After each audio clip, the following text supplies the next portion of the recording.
আসসালামু আলাইকুম। আজকে আমরা আলোচনা করব জটিল সংখ্যার কমপ্লেক্স নাম্বার।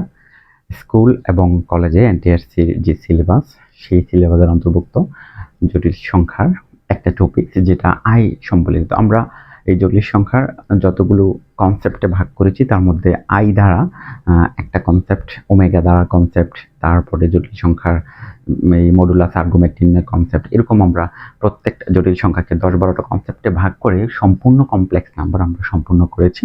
তার মধ্যে আজকে আমরা এই আই সংবলিত থেকে এই 49 ভিত্তিতে প্রশ্ন আসা একটি প্রশ্ন সলভ করতেছি। দেখুন, এখানে যখন আমরা এভাবে দিচ্ছি যে পাওয়ার 4, এটাকে আমরা ছোট করে ভাঙলে আমাদের একটু সুবিধা হয়। যেমন এখানে 2 দিতে পারি, এখানে আমরা আবার 2 দিতে পারি। তো দুইটা পাওয়ার 2 মিললে কত হয়ে যাবে? 4 হয়ে যাবে।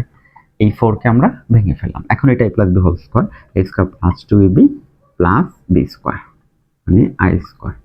ঠিক আছে, সেম কাহিনী, a square plus 2ab plus b square. তো আমরা যদি এখানে একটু কাজ করি, এই i স্কয়ার আর 1 কিন্তু কাটা, কারণ i স্কয়ার মান কত? -1, আবার i স্কয়ার মান কত? -1। তাহলে এটা কাটা যাবে, এটা কাটা যাবে। তাহলে এখানে থাকলো আমাদের 2y ইনটু এটার সাথে আরেকটা 2y।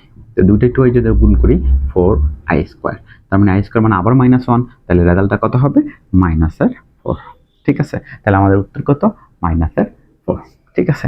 আচ্ছা, এইরকম আমাকে কিউব দিতে পারে, স্কোয়ার দিতে পারে, এরকম চেঞ্জ করতে পারে। ঠিক আছে, -1/4 দিতে পারে।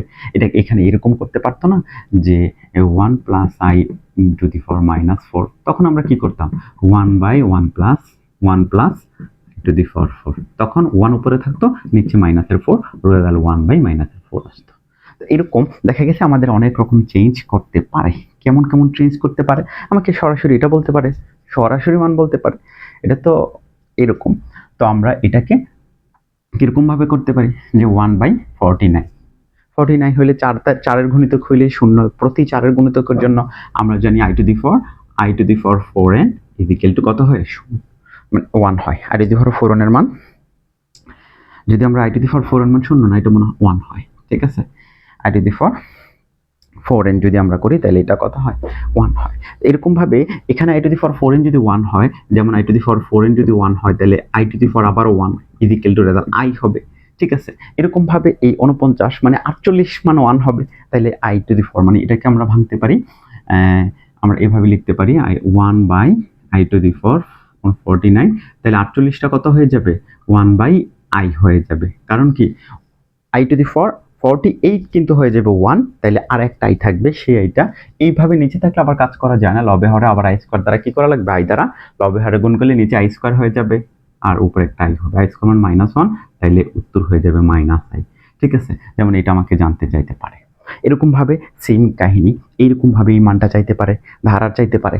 ধারার এটার মান কত? 7। তাইলে যদি 4n যদি 1 হয়, তারপরে এইভাবে প্রত্যেকটা মান প্রতি বিজোড়ের জন্য দুইটা 0 হয়, আবার এই দুইটা 0 হবে। ঠিক আছে, সম্পূর্ণ রেজাল্ট 0। এটা 4n এর জন্য কত হবে?